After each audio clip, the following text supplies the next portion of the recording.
Welcome. You're about to enter a realm most people never even know exists, a world where science stumbles, logic bends, and the laws of nature are simply not enough.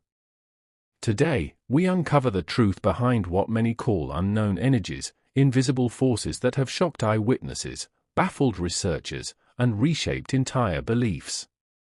They surge through ancient landscapes, spark mysterious phenomena, and sometimes, they even choose who can feel them. These aren't fairy tales or conspiracy theories. They're real events. Real experiences. And for decades, they've been ignored, dismissed, buried. But not here. Tunguska event. On the morning of June 30, 1908, deep within the remote Siberian wilderness, the sky above the Podkamenia Tunguska River exploded. A brilliant flash of light, brighter than the sun, tore through the heavens, followed by a deafening shockwave that leveled over 800 square miles of forest. Trees lay scorched and flattened, radiating outward like the spokes of a wheel. Witnesses hundreds of kilometers away reported windows shattering, people thrown to the ground, and skies glowing for nights afterward. Yet when scientists arrived 2 decades later, there was no impact crater. No fragments of a meteor. Only eerie silence and a forest frozen in devastation. The Tunguska event remains one of the most powerful natural explosions in recorded history, estimated to be 1,000 times more powerful than the atomic bomb dropped on Hiroshima. But what caused it? The leading theory suggests a meteoroid or comet entered Earth's atmosphere and detonated mid-air, its kinetic energy vaporizing the object before it could hit the ground. But that explanation leaves puzzles unsolved. Why were there no detectable remnants of the object? Why did the blast pattern display unusual asymmetry, with certain trees remaining upright at the epicenter? Alternative hypotheses range from natural gas explosions to antimatter collisions. Even theories about alien interventions and Tesla's experimental energy weapon. While many of these remain speculative, they reveal the depth of human fascination with this unexplained force. Modern satellite imaging, soil analysis, and tree ring data continue to reveal clues, but no conclusive answers. Over a century later, the Tunguska event stands as a chilling reminder: the Earth is not as quiet or protected as it seems. Something came from the sky that day, and left without a trace. The wow! Signal. On a quiet summer evening, August 15, 1977, a radio telescope at Ohio State University detected something extraordinary. For exactly 72 seconds, a narrowband radio signal, strong, clean, and utterly unexpected, beamed in from the direction of the constellation Sagittarius. It was so distinct that astronomer Jerry Ehrman, stunned by the data, circled the readout and wrote one word in red ink: wow. And ever since, it's been known as the wow signal. The telescope, nicknamed Big Ear, had been scanning the skies as part of a SETI project, the search for extraterrestrial intelligence. The signal it captured was a perfect match for what scientists would expect from an artificial transmission. It had the signature frequency of hydrogen, 1420 MHz, often proposed as a logical universal hailing frequency due to hydrogen's abundance in the universe. But what truly baffled scientists was that it never repeated. Despite repeated attempts to recapture the signal in the days, months, and decades that followed, the wow signal never returned. There was no follow-up transmission. No gradual fading. It arrived, and then vanished. Some suggested a satellite or a military broadcast caused the anomaly, but no known human-made object was in the right place at the right time. Others hypothesized that a reflection or a celestial event could be responsible. Still, none of these explanations fully align with the signal's intensity, duration, and precision. Even in recent years, astronomers continue to revisit the wow Signal, running simulations, scanning deeper, listening longer. And yet the source remains unidentified. Was it a message from a distant intelligence, a cosmic fluke, or an unknown phenomenon our instrument simply caught by accident? Whatever it was, the wow! Signal reminds us that space still speaks in languages we have yet to decode. Ball lightning. Imagine a glowing orb of light, hovering silently in a room, spinning or pulsing like a living entity. It drifts through walls, floats above rivers, even flies down chimneys, and then, in a sudden burst, vanishes with a crack of thunder or a puff of smoke. This is no folklore.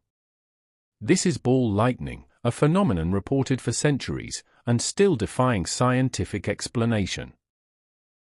For generations, eyewitnesses across the globe have described nearly identical scenes, bright, spherical objects ranging in size from a marble to a basketball, moving independently through the air. Some float peacefully, others burst violently. They appear during thunderstorms, but not always. They've been seen indoors, on ships, in forests, even inside airplanes. Despite thousands of accounts, ball lightning has been incredibly difficult to study. Its unpredictability makes it nearly impossible to reproduce under controlled conditions. And while photos and videos exist, skeptics have long dismissed them as camera flares or hoaxes. But science is catching up. In recent years, researchers in China claim to have captured ball lightning's electromagnetic signature using spectroscopic equipment, by pure chance, during a thunderstorm. The reading showed elements like silicon, iron, and calcium, supporting the theory that ball lightning might be caused by vaporized soil particles energized by lightning strikes. Still, competing theories abound. Some suggest microwave interference, plasma formations, or even miniature black holes. Others believe it's an unknown state of matter or a phenomenon arising from consciousness interacting with environmental energy, an idea that borders the metaphysical. Whatever the cause, ball lightning remains one of the most elusive natural phenomena on Earth. It appears where it pleases and disappears before we can understand it. A glowing riddle in the storm, a light that science still can't fully grasp. Hessdalen lights. High in the secluded valleys of central Norway, something strange dances across the night sky. Since the early 1980s, residents of the Hessdalen Valley have witnessed glowing orbs, white, yellow, sometimes blue. Hovering, zigzagging, or streaking across the landscape in total silence. These are the Hessdalen lights, a mystery that continues to defy scientific understanding. What makes the Hessdalen lights so compelling is their consistency. Unlike many fleeting phenomena, these lights have been observed and documented repeatedly, sometimes for minutes at a time, occasionally hovering just meters above the ground. They've been recorded on camera, tracked by radar, and even observed by scientists in real time. In response to the frequent sightings, Norwegian researchers launched Project Hessdalen in 1983. Over several months, they observed dozens of luminous events using multiple instruments, including electromagnetic sensors and geophysical monitors. The data confirmed the lights were real, physical phenomena, not hallucinations or aircraft. But what causes them? That remains an open question.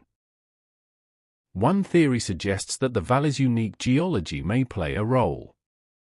The area is rich in minerals, including quartz and zinc, which some scientists believe could create piezoelectric effects, essentially natural batteries discharging in the open air. Others propose that ionized dust clouds, interacting with electromagnetic fields, could be forming transient plasma balls.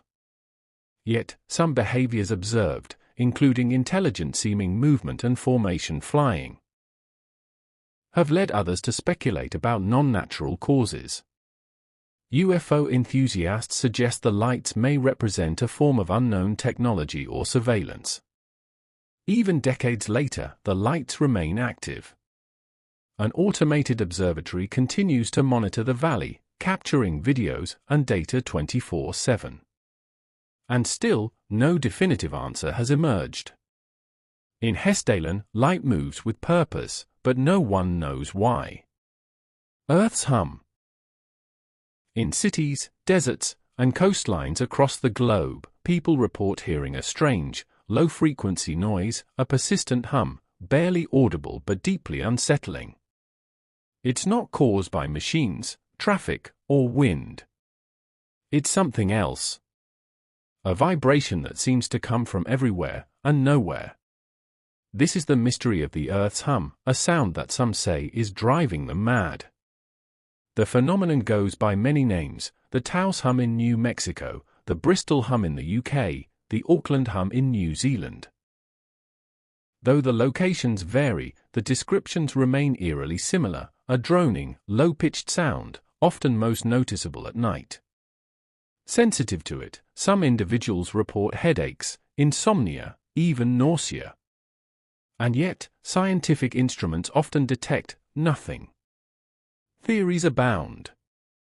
Some researchers believe the hum could be caused by a specific type of microseismic activity. The constant movement of the ocean pounding against the seabed, generating vibrations too deep for most to hear but still present in the Earth's crust.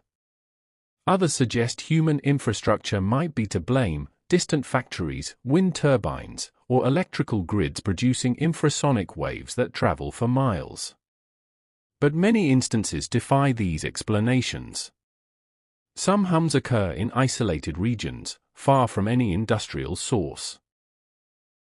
In other cases, only certain individuals can hear the sound, even when standing side by side with others who hear nothing at all. In 2011, researchers from Germany and Japan confirmed the Earth emits a very faint, continuous seismic signal, even in the absence of earthquakes, what they called the Earth's free oscillation.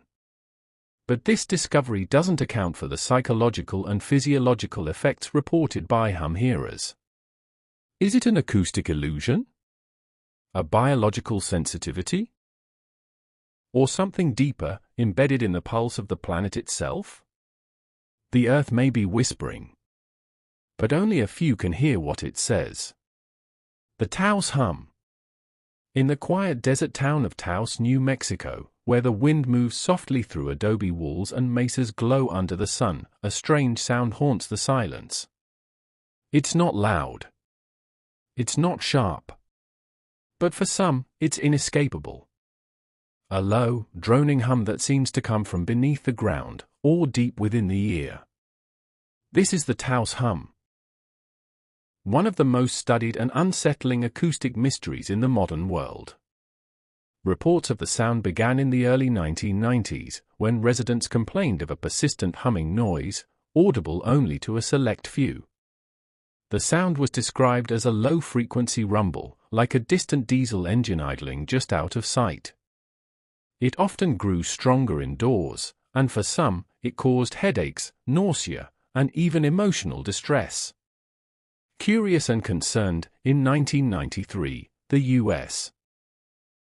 Congress commissioned scientific research into the phenomenon.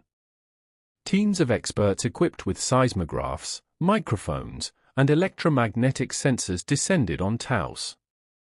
Yet after weeks of investigation, the results were inconclusive. The hum existed, at least, for those who heard it, but no consistent source could be identified.